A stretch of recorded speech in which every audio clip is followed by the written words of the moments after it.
यदि आप हमारे चैनल के सभी गाने को पसंद करते हैं तो डीडी प्रोडक्शन हाउस के यूट्यूब चैनल को लाल बटन दबा के सब्सक्राइब करें और घंटी के निशान को जरूर दबाएं।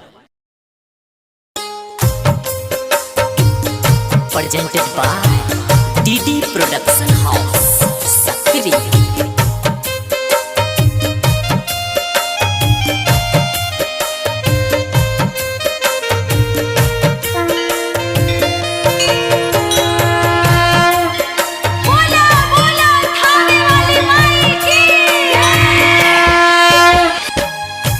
नैया फसल छै मझधार हे,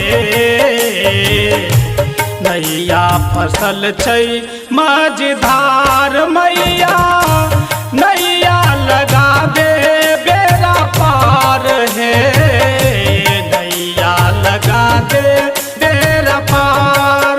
हे माँ, हे माँ, हे मैया नैया लगा दे बेड़ा पार हे, नैया फसल छै मझधार। हे माँ, हे माँ,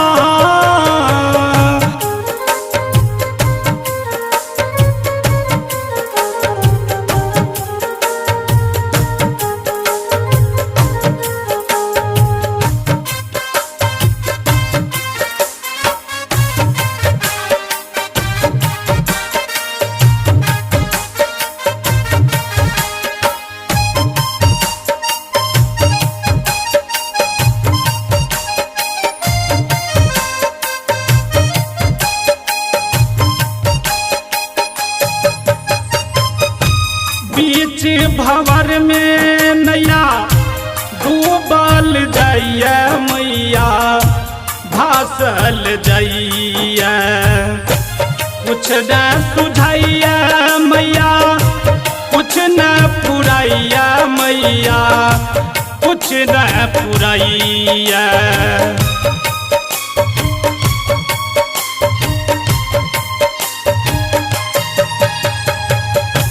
बीच भंवर में नैया डूबल जाइया मैया, भासल जाइया।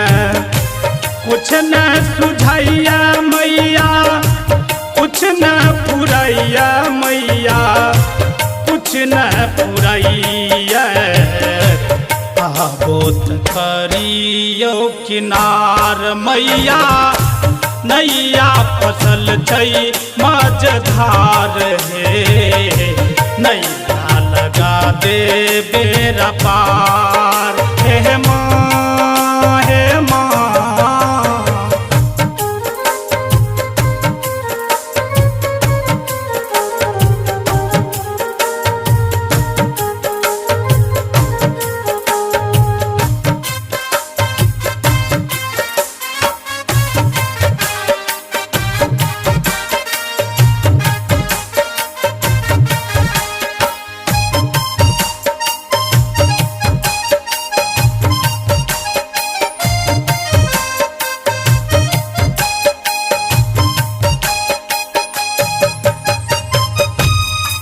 के बिना है मैया कोई न दोसर मैया, कोई न दोसर।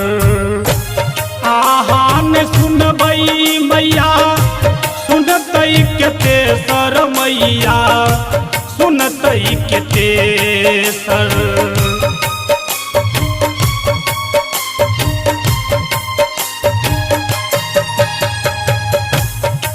के बिना है मैया कोई न दोसर मैया, कोई न दोसर। आहान सुनबई मैया, सुनतई के तेसर मैया, सुनतई के तेसर। आबी के बनियौ पतवार मैया, नैया फसल छै मझधार हे, नैया लगा दे बेड़ा पार। हे माँ, हे माँ,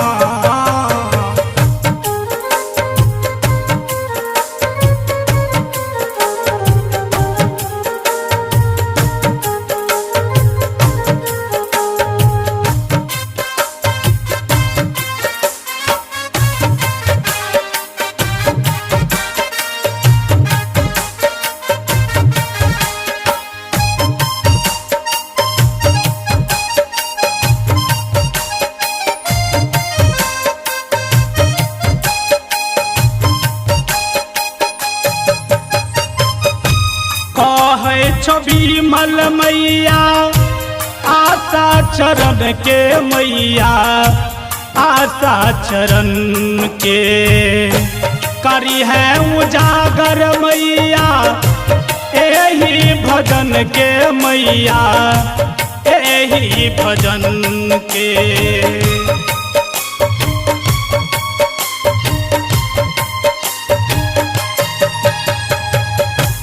कहे छवि मल मैया आशा चरण के मैया आशा चरण के करी है उजागर मैया एही भजन के मैया एही भजन के एबरी के बेरिया छै हमार मैया नैया फसल छै मझधार हे नैया लगा दे बेरा पार हे माँ हे माँ। Recording by DD production house सकरी 97 084 45 700।